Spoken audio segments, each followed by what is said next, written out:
ಜೀವನದಲ್ಲಿ ಈ ವಿಷಯನ ನೀವೇನಾದರೂ ಕೇಳಿಲ್ಲ ಅಂತಂದ್ರೆ ನೀವು ಜೀವನದಲ್ಲಿ ಉದ್ಧಾರನೂ ಕೂಡ ಆಗೋಲ್ಲ, ಶ್ರೀಮಂತರಂತೂ ಆಗೋದಕ್ಕೆ ಸಾಧ್ಯನೇ ಇಲ್ಲ ಅಂತ ಹೇಳ್ಬೋದು. ಅದೇನು ವಿಚಾರ ಅಂತ ಕೇಳ್ತೀರಾ? ಅದೇ ಫಿಯಟ್ ಕರೆನ್ಸಿ. ಕೇಳಿದಿರಾ? ಕೇಳೋದಕ್ಕೆ ಚಾನ್ಸೇ ಇಲ್ಲ. ಅದ್ರ ಬಗ್ಗೆ ಹೇಳ್ತೀನಿ ಕೇಳಿ.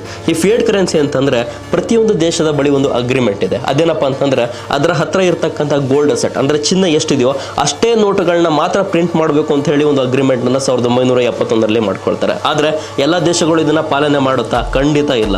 ಅವರಿಗೆ ಮನಸ್ಸಿಗೆ ಬಂದಷ್ಟು ನೋಟುಗಳನ್ನ ಪ್ರಿಂಟ್ ಮಾಡ್ತಾ ಹೋಗ್ತಾ ಇದ್ದಾರೆ, ಇನ್ಕ್ಲೂಡಿಂಗ್ ನಮ್ಮ ಭಾರತ ಅಂತ ಹೇಳ್ಬೋದು. ಇದರಿಂದ ಏನಾಗುತ್ತೆ? ಇನ್ಫ್ಲೇಷನ್ ಜಾಸ್ತಿ ಆಗುತ್ತೆ, ಪ್ರತಿಯೊಂದರ ಬೆಲೆ ಜಾಸ್ತಿ ಆಗುತ್ತೆ. ಸಿಂಪಲ್ ಆಗಿ ಹೇಳ್ತೀನಿ ಕೇಳಿ. 2010ರಲ್ಲಿ 5 ರೂಪಾಯಿ ಕೊಟ್ಟು ಒಂದು ಟೀ ಕುಡಿತಾ ಇದ್ರಿ, ಇವತ್ತು ಅದೇ ಟೀ ಕುಡಿಬೇಕು ಅಂತಂದ್ರೆ ಬರೋಬ್ಬರಿ 20 ರೂಪಾಯಿ ಕೊಡ್ತಾ ಇದ್ದೀರಾ. ಈ ರೀತಿ ಪ್ರತಿಯೊಂದರ ಬೆಲೆ ಜಾಸ್ತಿ ಆಗ್ತಾ ಹೋಗುತ್ತೆ. ಯಾವುದೇ ಸರ್ಕಾರ, ಯಾವುದೇ ರಾಜಕಾರಣಿಗಳು ಇವುಗಳನ್ನ ನಮ್ಮ ಹತ್ರ ಶೇರ್ ಮಾಡೋದಿಲ್ಲ.